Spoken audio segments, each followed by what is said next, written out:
On a tous autour de nous des personnages singuliers qui nous intriguent. On les croise dans la rue ou sur les réseaux sociaux, on les connaît sans les avoir rencontrés et on sait qui ils sont sans vraiment les connaître. Mais ce n'est qu'un bout de l'histoire. Guillaume et Julien se font compter les hauts faits, les actions d'éclat, les bons moves et les ratés flamboyants de ces héros et héroïnes du quotidien. Vous écoutez Posé, le podcast en français de Laid Back. Bonjour et bienvenue dans le 3e épisode de Posé. Je m'appelle Guillaume et je suis avec mon complice Julien qui est à mes côtés. Et aujourd'hui on est reçu chez Fatou Sow. Bonjour Fatou et bonjour Julien. Bonjour. Bonjour. Toi Fatou, depuis longtemps tu es DJ. Tout d'abord au sein d'un collectif hip-hop féminin qui s'appelle les Superfly. Oui. Tu animes aussi une émission de radio sur Bruges. Et puis plus récemment, tu as été la DJ attitrée de Blue Samu, qui est une jeune artiste avec qui tu as beaucoup voyagé. Avec les Superfly aussi, vous avez beaucoup tourné dans les salles bruxelloises et puis aussi à l'étranger lors de festivals. Comme si c'était pas assez tout ça, la musique, tu es également prof de français pour des primo-arrivants dans un institut technique, l'Institut technique Cardinal Mercier ici à Schaerbeek. Oui, c'est ça. Merci de nous recevoir chez toi. Avec plaisir. Est-ce que tu as toujours habité Schaerbeek ? En fait, je suis née à Namur et je suis arrivée à 10 ans à Schaerbeek et j'ai plus jamais bougé. Donc, ça fait quand même 28 ans que j'habite ici, quoi. C'est quoi qui a opéré ce changement ? Mon père travaillait à Bruxelles, habitait à Namur et c'était trop long de faire les trajets aller-retour et donc il a décidé de venir jusqu'ici. Et ce qu'il a fait choisir Schaerbeek, c'était les cerisiers du Japon. Très il est venu chercher des maisons quand ils étaient en fleurs. Il est tombé amoureux de Schaerbeek pour ça. Du côté de Diamant. Oui, même ici, avenue Rogier. On était avenue Chazal, donc oui. juste à côté. Ouais. Et qu'est-ce qui t'a amené à la musique ? Mes parents écoutaient énormément de musique et puis j'ai grandi avec les disques de mon père et puis j'ai fait 10 ans de piano petite et puis après j'écoutais tout le temps plein de musique, je faisais plein de cassettes de compilation petites. J'ai enregistré des morceaux de la radio, j'en ai fait plein. Et puis alors ça s'est développé en étant choriste dans un chœur de gospel vers 19-20 ans. Et puis j'écoutais toujours beaucoup de musique, j'étais toujours celle qui choisissait les morceaux dans les anniversaires, j'avais un groupe de potes mélomanes vraiment. On a tous évolué en écoutant énormément de rap, de reggae, tout ça. Et je dirais que j'ai donc toujours été entourée de gens passionnés de musique. Et t'étais déjà orientée plutôt dans le hip-hop ou il y avait... Non, j'étais orientée dans le hip-hop, ouais. Franchement, mon père écoutait plein de styles différents, mais à l'adolescence, j'ai commencé avec le hardcore, parce que tous mes copains étaient skateurs. Donc les groupes hardcore de Bruxelles, tout ça, le rock, j'aimais vraiment bien. Et puis le hip-hop, ouais. Et puis ça a continué comme ça. Et ton père écoutait quoi ? De la musique latino, beaucoup de musique latino, de la soul, on avait plein de disques Motown. Beaucoup de musique latino parce qu'en Afrique de l'Ouest, il y a eu un gros mouvement de groupes africains qui ont repris la musique via la Colombie. Et donc c'est un grand fan il y a Africando, tout ça, tous ces groupes-là, de merengue aussi, il adore. Peut-être qu'on doit introduire d'où vient ton père ? Mon père est guinéen, Guinée-Conakry. Et du coup, c'est quoi la connexion entre la Guinée et la Colombie ? L'Afrique de l'Ouest avait eu des échanges avec la Colombie par rapport à des labels de musique aussi, et qu'il y avait de la musique africaine qui était envoyée là-bas et de la musique colombienne qui était envoyée en Afrique de l'Ouest. Après, je suis pas spécialiste, donc j'en sais pas plus, mais mon père m'a toujours expliqué qu'il y avait donc du coup des groupes africains qui reprenaient la musique latino, dont Africando par exemple. Et toi, c'est un truc à cette époque-là, t'appréciais cette musique ou c'était un peu comme peut-être tout le monde à cet âge-là, on rejette un peu la musique que nos parents écoutent pour y revenir sans doute 15-20 ans plus tard? Ouais, un peu comme ça. Ouais. C'est-à-dire c'était la musique de mon père, mais j'en joue parfois quand avec les filles on fait des sets beaucoup plus larges. J'aime bien jouer la musique latino que mon père écoutait, donc c'est ce genre-là. Mais à l'époque, oui, j'ai pas du tout écouté ça adolescente, quoi.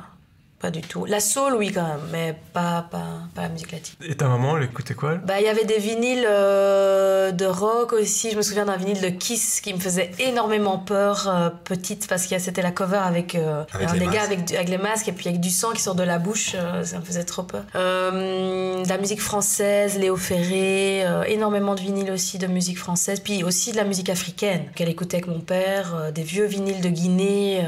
C'était une collection, c'est une mine d'or, je pense, aujourd'hui. aujourd'hui, ce serait une mine d'or pour certains. Il a toujours, oui, okay. Et je dois encore aller refouiner là-dedans. Quelqu'un comme Funky Bompa, je pense, serait très intéressé de sa collection. Il a vraiment des vieux disques très très bons là-dedans. Et il les écoute toujours? Non, pas pour l'instant, parce qu'il n'a pas pu prendre une platine. D'accord. Donc il ne peut pas les écouter, ils sont à la cave. D'accord. Peut-être que tu peux lui proposer un deal où tu lui de... numérises ses disques et en échange t'en prends ça. Oui, je pourrais. T'as eu un déclic un jour pour devenir DJ? C'est-à-dire que j'ai jamais pensé à l'être, malgré que je faisais toujours des petites compilations, mais je faisais ça sur CD.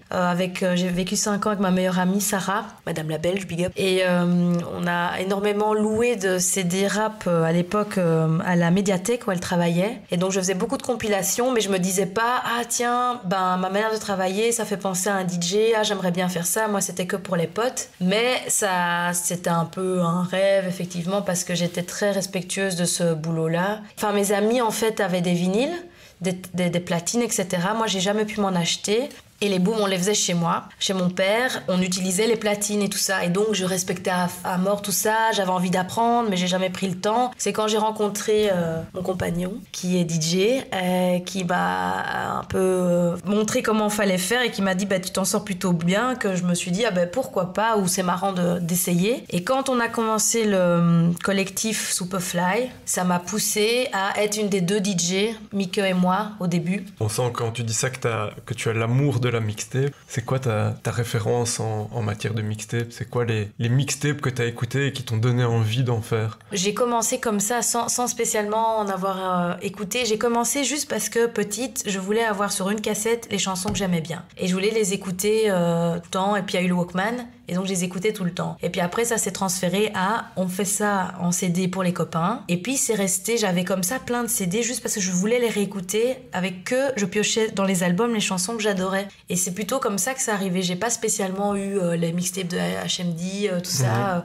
Oui, je les écoutais, ou de Lefto, Grazopa, ou tout ce que tu veux. Mais tous mes amis les écoutaient, je les écoutais aussi. Mais ça m'a pas influencé. Ce qui m'influençait, c'était le fait de vouloir mettre sur un support des chansons que j'avais été picorée comme une poule dans des albums et que je pouvais moi les réécouter ou les faire écouter à d'autres personnes. Donc c'était plutôt le partage, parce que c'est ça que j'adore le plus en fait quand je mixe. Genre dans ma tête c'est je vais mettre cette chanson parce que je l'aime trop, on va trop danser dessus, et j'espère que les gens vont aussi danser dessus. Je pense d'abord à moi, ce que j'aime en fait, et puis j'espère que ça va marcher.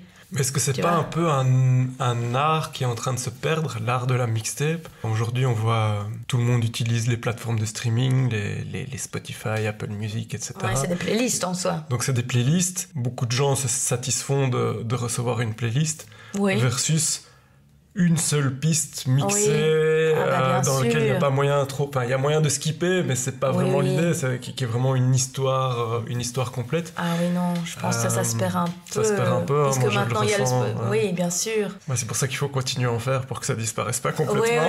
Oui. Et puis je pense qu'il y a des gens qui sont même un peu paresseux, ça leur dit plus d'écouter une heure de mix en fait. Ils veulent juste voir le nom des chansons, pouvoir passer de l'une à l'autre et pouvoir aussi aller l'acheter directement s'ils ont envie de le faire. Enfin, tu vois, et rajouter directement à leur propre playlist. Une autre manière de faire maintenant. Tu travailles sur ces plateformes de streaming, tu gères des playlists, on en a une avec Superfly. Bon, on n'est pas encore au top pour la gérer, mais on en a une sur Spotify. Par contre, j'écoute Spotify énormément. J'ai découvert ça il y a pas trop longtemps, j'étais un peu contre. Et en fait, en un coup, je me suis dit non, allez, je vais quand même essayer parce que ça va. Et en fait, non, c'est trop bien. Ça me permet d'écouter énormément de sons, beaucoup plus que sur... bêtement, c'était sur iTunes, écouter les petites 30 secondes. Là, maintenant, je paye l'abonnement pour écouter tout ce que je veux. Et c'est vrai que c'est facile. Mais bon, c'est un peu... On a le zapping facile, quoi. C'est la culture de la consommation. Tous les vendredis, t'attends les nouveautés, tu les écoutes vite fait, la semaine que tu vois, ça recommence. C'est un peu ça, ouais.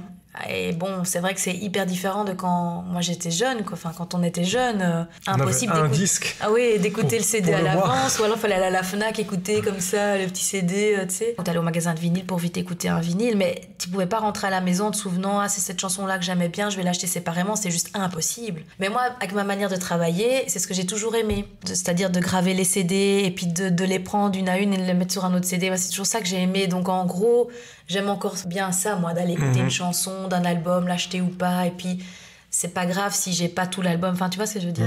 Bah écoute, on attend avec impatience ta prochaine mixtape alors. Ah oui, je sais pas quand je la ferai. Ouais, mais on sera patient. Elle est en préparation. peux nous rappeler comment a démarré Superfly ?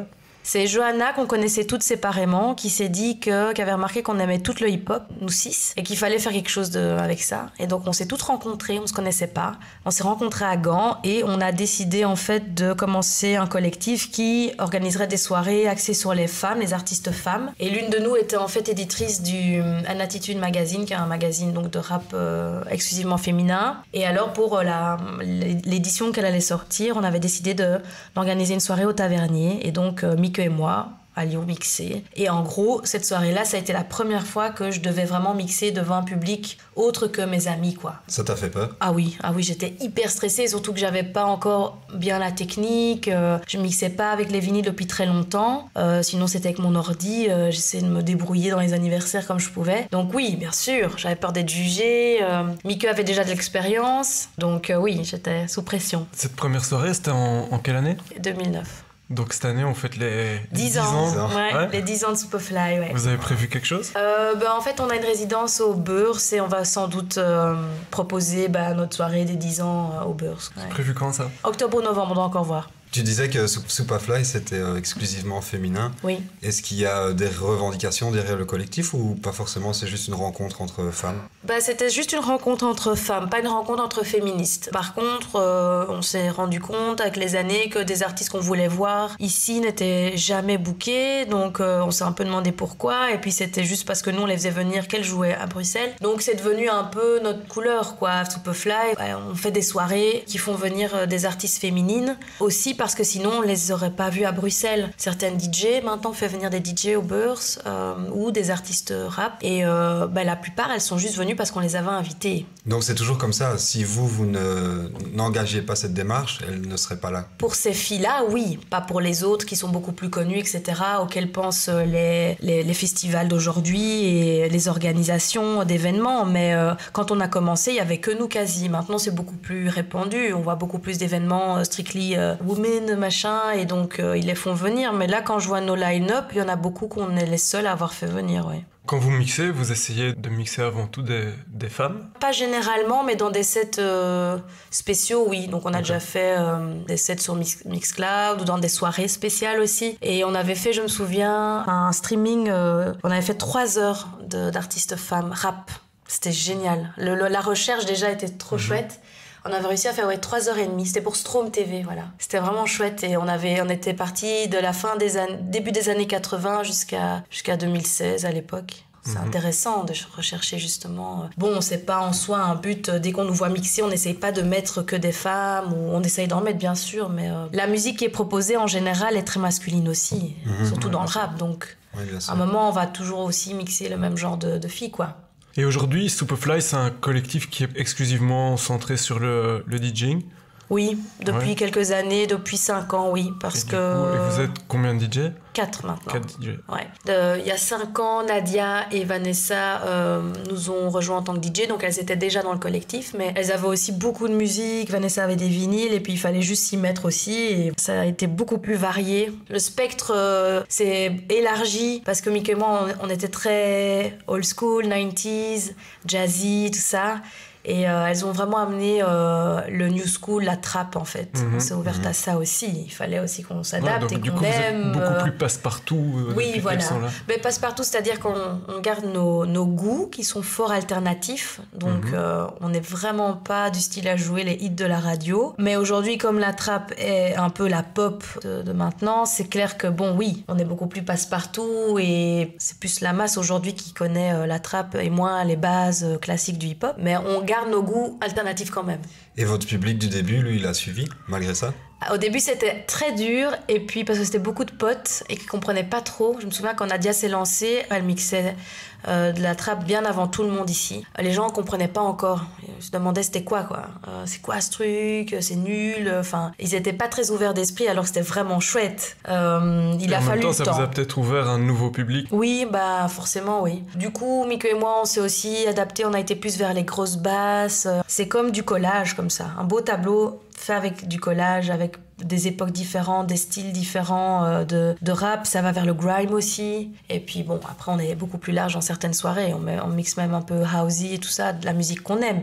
Mais pour le hip-hop, maintenant c'est un chouette mélange qu'on arrive à faire. Comment ça se passe un collectif de DJ avec autant d'individualité? La plupart des DJ, ils font des carrières un peu solo, enfin, où ils ont peut-être un côté un peu individualiste, on va dire. Ouais. Et vous avez réussi à tenir pendant 10 ans avec un collectif. Rien que le fait de tenir pendant 10 ans avec un collectif, c'est déjà un truc assez admirable. Ouais. Et comment, est-ce qu'il y a une recette? Est-ce qu'il y a une organisation particulière?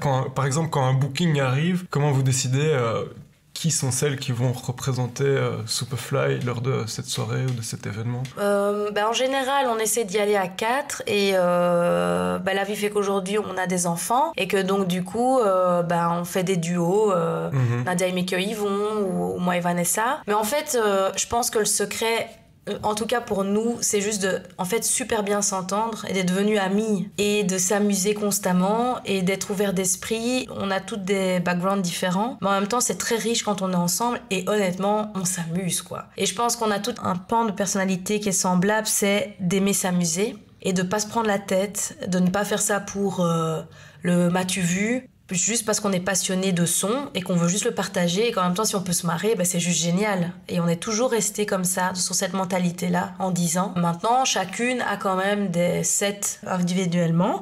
Donc parfois Mike a déjà joué avant des concerts au Botanique, moi aussi, ou Nadia a aussi son créneau. Et Vanessa aussi, ça lui est arrivé. Donc, mais on aime être en groupe, déjà à la base. Il n'y avait pas de personnalité trop forte que pour casser le groupe et vouloir avoir la lumière sur elle seulement et puis non, moi je suis comme ça. Non, on n'a jamais eu ça en fait. Vous êtes sans doute aussi plus forte que la somme de vos individualités. Bah oui, on a fait beaucoup plus en tant que Superfly qu'individuellement. Et puis il n'y a rien à faire, ça marchait bien aussi de voir 4 femmes derrière les platines. On est les seuls, depuis qu'on a commencé, on est les seuls. Après, il y a eu des duos, bien sûr, en Belgique, par après, mais 4, il n'y en a pas. Donc, du coup, on sait très bien que ça attire l'attention et ça nous a permis de jouer dans certains festivals, etc., quoi. On sait que c'est une force aussi d'être en groupe. Tu disais tout à l'heure que ton compagnon est DJ aussi. C'est DJ Lefto. Oui.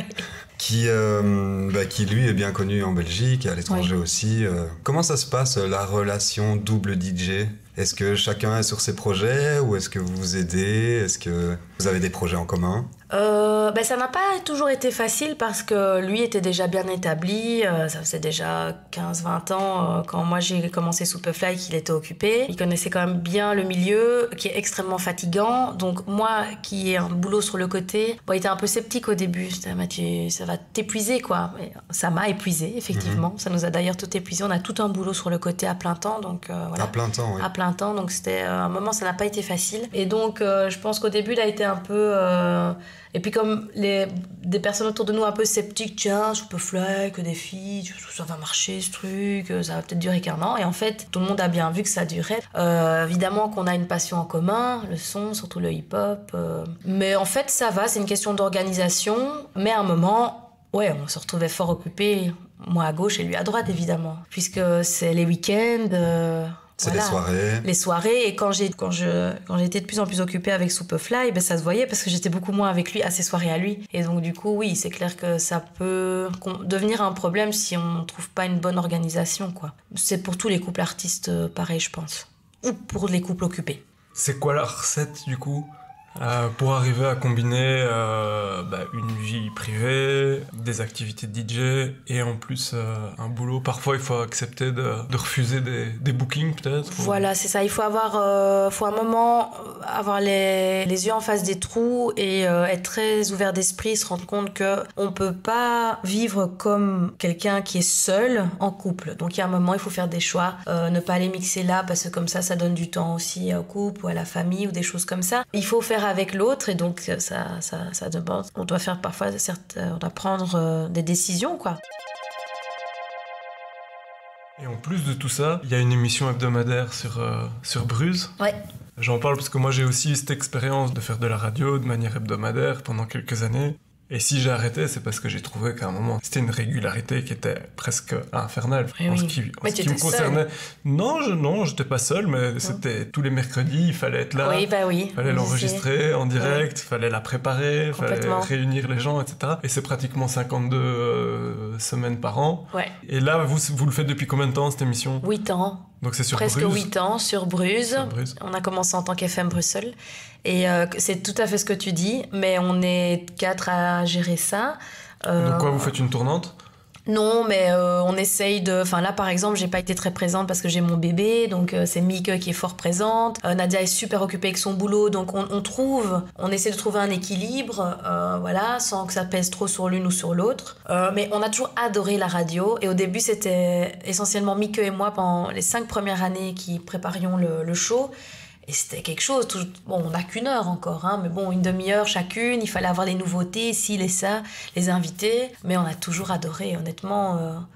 On ne voudrait pas que ça s'arrête parce qu'on peut passer le son le plus librement. Il n'y a pas de « Ah, tu crois que le public va aimer ? Ah, si et ça, ah, c'est trop sombre, on ne peut pas passer ça en soirée. » Là, on est tellement libre, c'est trop un plaisir en fait. Vous avez aucune contrainte de la part de Bruges quand est-ce que vous devez jouer? Non. C'est chouette, on invite des gens. Je me souviendrai toujours, on avait par exemple, j'avais invité Romeo Elvis avant que personne ne le connaissait. Il avait sorti sa mixtape Bruxelles la jungle. J'avais adoré le morceau Scarabée. Et tu vois, des personnes comme ça qu'on fait venir, c'est assez chouette. Et puis on a un petit feedback. Ah ouais, j'ai écouté nanani. Et puis alors après, quelques mois après ou un an après, ils sont dans des émissions beaucoup plus connues. Et puis ils deviennent comme ce qu'on voit aujourd'hui. Enfin voilà. Et c'est plutôt ça, c'est qu'on teste des artistes qu'on aime bien. On les fait venir. Et c'est toujours un peu chez nous qu'ils viennent au tout début quand tout le monde s'en fout un peu, ouais. Et on est toutes contentes et voilà, et on les fait pas venir quand ils sont hyper connus et que c'est comme ça que on pourrait faire venir des gens juste parce qu'ils sont tellement in que tout le monde va écouter ton émission, mais nous c'est pas ça qui nous branche, quoi. Nous c'est de faire venir des gens qu'on aime bien parce qu'on adore leur musique, et puis s'ils sont pas connus, personne n'écoute, c'est comme ça, c'est pas grave. Mais je dirais c'est la seule chose qu'on teste un peu entre guillemets, c'est que des personnes peuvent écouter des rappeurs ou des rappeuses qu'ils connaissent pas bien. Et là, on a un petit feedback, quoi. Mais en soirée, c'est en soirée qu'on teste. Oui, c'est ça. C'est plutôt ça marche pas on the spot, quoi, tu vois, direct. Et c'est comme ça que tu as rencontré Blue Samou? Oui, parce qu'en fait, on s'est rencontrés, je pense que c'était à Couleur Café. On a fait 3 ans d'affilée la scène Red Bull Electropédia. Et on jouait avec les Goodfellas. 6 heures à 2 collectifs, et en fait on s'était déjà croisés beaucoup avant, et puis elle était venue hoster quand on jouait, et puis on a commencé à se croiser comme ça, et puis un jour elle est venue chez moi et voilà, elle m'a demandé toute timide si je voulais être sa DJ, c'était hyper chouette, et voilà. Et donc c'est qui cette Blue Samou? Tu peux nous la présenter un peu? C'est une jeune Belge d'origine capverdienne et portugaise, flamande. Elle vient d'Anvers à la base, mais bon là maintenant elle habite ici. Moi je l'ai connue via le crew le 7-7, puisque c'est chez eux qu'elle a été habitée, donc c'est avec eux qu'elle a tourné, et c'est comme ça que les gens l'ont découverte. Elle a 23 ans je pense, ouais, elle a 23 ans, elle est, pour moi elle est quand même assez douée, quoi. Elle est chanteuse et rappeuse, elle a un bon flow dans le rap, elle a une belle voix, un peu rauque. Moi, j'ai tout de suite aimé sa fraîcheur, en fait. Il n'y a pas encore d'autres artistes comme ça, féminines, je trouve, en Belgique, en tout cas en anglais. Et elle plaît aux jeunes, elle sautille dans tous les sens sur scène, c'est impossible de ne pas être avec elle, dans son énergie, c'est hyper chouette. Et donc à un moment, elle te demande de l'accompagner sur scène. Oui. Et d'être plus que sa DJ en fait, puisque tu faisais aussi les chœurs, je pense. Oui, je retournais à mon ancien... Parce que j'ai commencé dans la musique, c'est vrai, en faisant vraiment des scènes en tant que choriste en fait, pendant 8 ans je pense. Après mon groupe de gospel, j'ai enchaîné avec plusieurs groupes belges en fait, et j'étais choriste, et c'est ce qui m'a ouvert la porte aux scènes, à la scène belge. J'ai fait beaucoup de concerts, quoi, avant d'être DJ. Et du coup, c'était retourner à mes anciens amours. J'adorais, c'était super chouette de chanter avec elle, franchement. En étant la DJ, en plus, c'est pas quelque chose qu'on voit souvent, donc... Vous avez tourné combien de temps ensemble? 1 an. Une saison? Ouais, c'est ça, 1 an. Et on a fait énormément de concerts, parce que tout de suite, il y a eu un engouement autour d'elle, et on a fait beaucoup de concerts, ouais. Puis j'ai arrêté parce que je suis tombée enceinte, en fait. Donc c'est pour ça que je ne suis plus Tu es en congé de maternité. Là, je suis en congé de maternité, mais je vais me faire remplacer parce que vu que j'ai un boulot, c'est très dur d'être à 100% artiste si on a un plein temps sur le côté ou même un quart-temps ou un autre job en fait. Il aurait fallu que je sois à 100% sa DJ, ce qui n'est pas possible pour moi, donc... Et il n'y a pas un moment où tu t'es posé la question, est-ce que je laisse tomber mon job et que je pars à 100% dans la musique? Oui, je me la suis posée, mais très vite, en fait, j'aime quand même beaucoup mon boulot, le travail avec les primo-arrivants, c'est quelque chose, ça fait 10 ans que je fais ça et c'est hyper particulier. J'aime beaucoup les ados, en fait. Et c'est aussi une sûreté d'avoir ce job. La musique, il n'y a rien qui est sûr, quoi. Déjà, avec Superfly, on est beaucoup, donc il faut toujours diviser le budget. Pour vivre de Superfly, il faut vraiment y aller, quoi. Il faudrait qu'on touche beaucoup plus que ça, c'est pas possible. Moi, être DJ à 100%, c'est pas possible parce que là, après 10 ans, le rythme est pas toujours facile à tenir. Puis là, j'ai un bébé, donc... Et puis, être à 100% avec Blue Samu, c'est aussi pas... sûre parce que pour l'instant tout le monde galère. Elle aussi, elle a encore un petit boulot sur le côté, donc elle le savait depuis le début que ça allait pas être possible. Donc toutes les deux, on savait qu'on allait faire un chemin ensemble et puis à un moment se séparer. C'était assez triste. On est toujours triste de tout ça, mais voilà, ça a été déjà tellement incroyable cette expérience que voilà, ça nous a enrichis, quoi. Ça a changé quoi pour toi? Oh, moi, ça m'a enrichie en tant que personne, de vivre ces expériences, d'aller jouer, beaucoup en France. J'ai visité des villes que je n'avais jamais visitées auparavant. C'était génial, ça m'a enrichie personnellement. Et à mon avis, ça l'a aussi enrichi elle.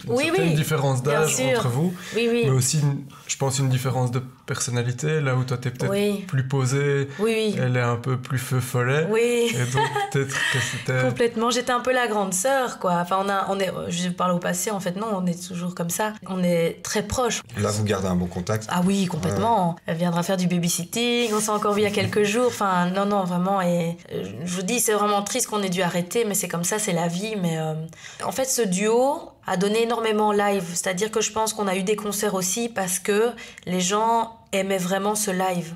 Le travail de voix, en étant juste deux, qu'il n'y avait pas une troisième personne qui les faisait, c'était assez original et il y a beaucoup de gens qui nous ont donné énormément de feedback là-dessus. Donc voilà, on sait toutes les deux que ce duo a amené aussi au projet, en fait. Donc ce n'était que du bon.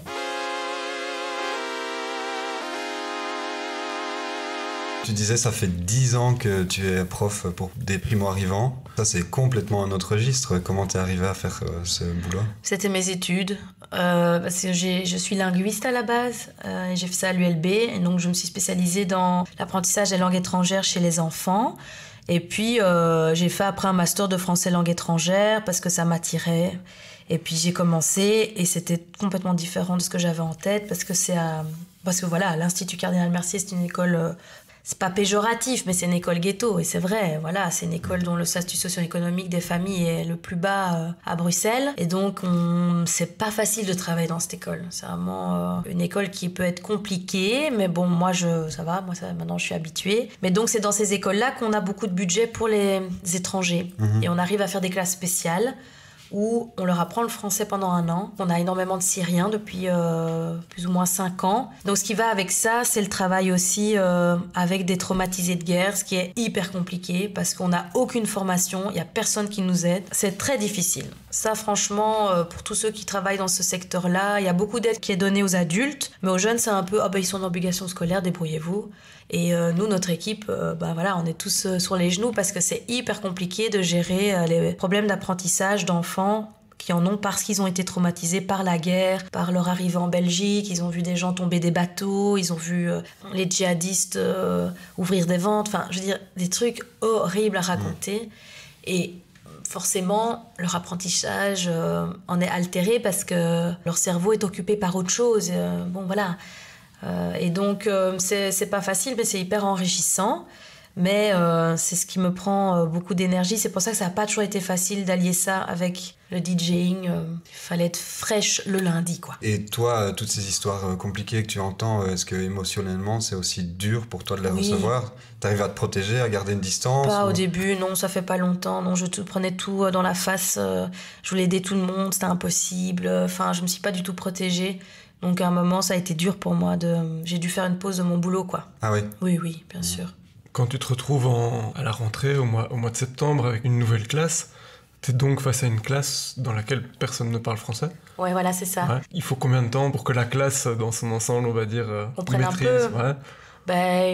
Il y a au moins 2 mois.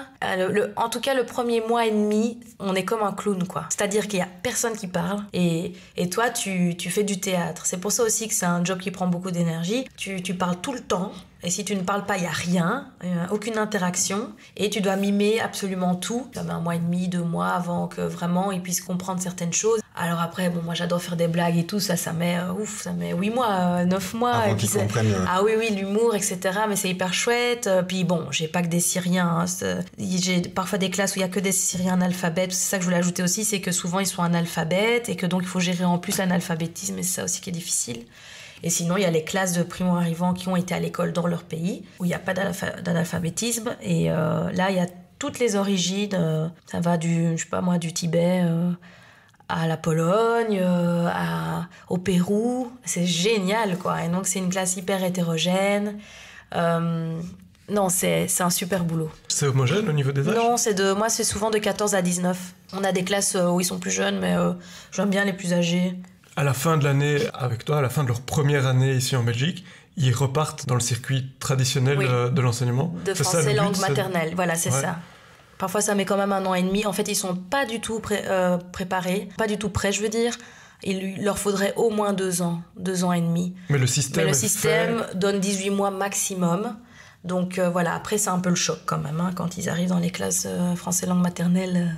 Il y en a qui évoluent beaucoup plus vite en primaire en étant tout de suite baignés en immersion, quoi, dans la classe francophone. Mais depuis tout petit. Depuis déjà tout petit. Et puis on a remarqué aussi que certains, parfois, il y a des écoles qui n'ont pas de classe comme les nôtres. Et les primo-arrivants arrivent dans la classe où tout le monde parle français, mais quelque part, ils évoluent aussi un peu plus vite. Nous, ce qu'on offre, c'est surtout une bulle de bien-être parce qu'ils sont souvent dans la précarité. Et ils ont d'abord besoin d'atterrir, quoi. Ils ont vécu des choses terribles, déjà, même si on est polonais et qu'il n'y a pas la guerre en Pologne.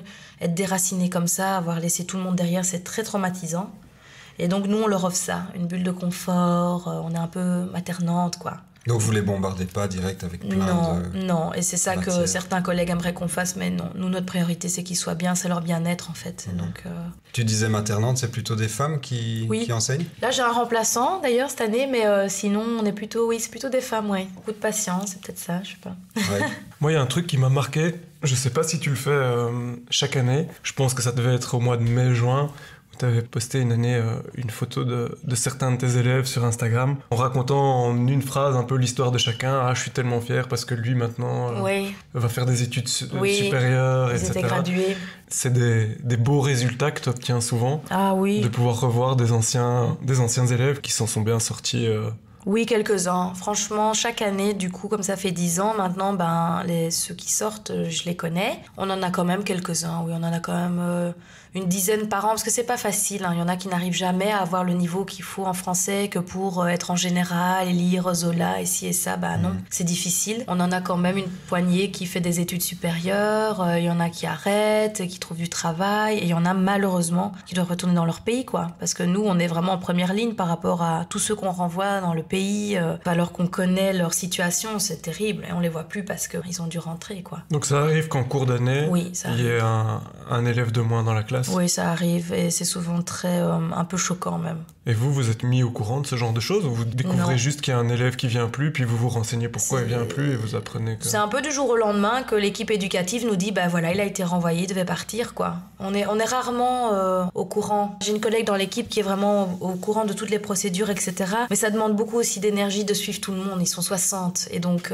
alors des fois on les aide, etc. en écrivant des choses pour la famille, pour demander les papiers, mais parfois ça ne marche pas. Puis il y a parfois des mineurs non accompagnés aussi qui n'arrivent pas à rester. Moi je me souviens, j'avais un élève, il était venu tout seul caché dans un camion du Maroc, et il avait 17 ans quand il est arrivé. Dès qu'il a eu 18, Et c'était juste après la fin de l'année, moi j'avais tout fait, j'avais suivi pour qu'il aille en CFA. Et ben dès qu'il a eu 18 ans, la Belgique l'a renvoyé au Maroc, quoi. Et donc en fait j'ai appris par après qu'il n'avait jamais pu commencer son CFA. C'est quoi CFA ? Ah oui, c'est donc de la formation professionnelle avec l'école. Donc sur une semaine, on a 2 jours cours et 3 jours en formation professionnelle. Ok, et ça c'était son objectif pour l'année suivante de faire ça ici en Belgique ? Oui, c'est ça, parce qu'en fait il était extrêmement faible. D'ailleurs, il était aussi analphabète et c'est ce qui peut le mieux marcher avec des grands qui sont pas du tout adaptés à aller à l'école 5 jours par semaine, mais qui sont déjà très matures pour travailler. Donc voilà, on essaye de ce genre d'école qui marche bien.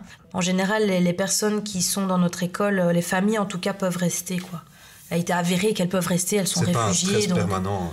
C'est pas non plus un stress permanent, non. Le stress, c'est plutôt est-ce qu'ils vont pouvoir apprendre et rester dans l'école. C'est plutôt ça. Parce qu'il y en a beaucoup qui sont inadaptés scolairement et en fait, on ne sait pas quoi faire avec eux. Et donc, nous, on veut les garder, mais l'école ne veut pas parce que c'est compliqué. Ils ne peuvent pas. Il n'y a pas de classe adaptée à part la nôtre, 1 an et demi. Il n'y a pas de suivi. La Belgique ne donne pas spécialement de budget pour suivre et créer des nouvelles classes pour aller jusqu'à la fin du cursus, en fait. Enfin, d'un cursus hyper adapté à eux, parce que moi, je fais de la 3e maternelle avec les analphabètes. Donc, c'est impossible l'année d'après d'être dans une classe où on fait de la mécanique, quoi. Parce qu'il y a des papiers, parce qu'il y a des cours qu'il faut lire, donc c'est très très compliqué. Et je pense qu'un jour, Bruxelles les politiciens doivent vraiment réfléchir à une solution, parce que c'est une réalité bruxelloise en tout cas, mais même au niveau de la Belgique, il y a énormément de centres, en Wallonie aussi, de centres de réfugiés. Et que font les écoles ? Comment on peut nous aider, quoi ? Moi, je me demandais, c'était quoi le plus gros challenge pour toi ? Est-ce que c'est de faire décoller une soirée avec tes platines ? Est-ce que c'est de passer 1 heure à la radio ? Ou est-ce que justement c'est ce travail que tu viens de raconter avec les primo-arrivants ? C'est clairement le travail avec les primo-arrivants. Maintenant, dans mon travail musical, le plus gros challenge pour moi, c'est de trouver le temps de faire des mix, parce que je suis une adepte des mix sur Mixcloud. Hein. D'ailleurs, Julien, tu le sais. J'en ai fait quelques-uns pour les bacs à l'époque, et j'adore ça en fait. Et c'est ça pour l'instant pour moi, c'est trouver le temps pour en refaire. Et là, jeune maman, c'est pas tout de suite, mais c'est toujours ça que j'ai voulu. Tu peux mettre des tracks sur le côté en prévision. C'est ça que je fais. Voilà. Okay. Mais après, prendre le temps vraiment de faire un mix, moi je suis tellement perfectionniste et tellement lente, pas comme DJ Lefto, donc moi je ne mets pas 1 heure pour faire un mix d'1 heure, je mets genre une journée pour tout piocher. Est-ce que je mets cette chanson après celle-là ? Enfin, c'est comme un bébé, quoi.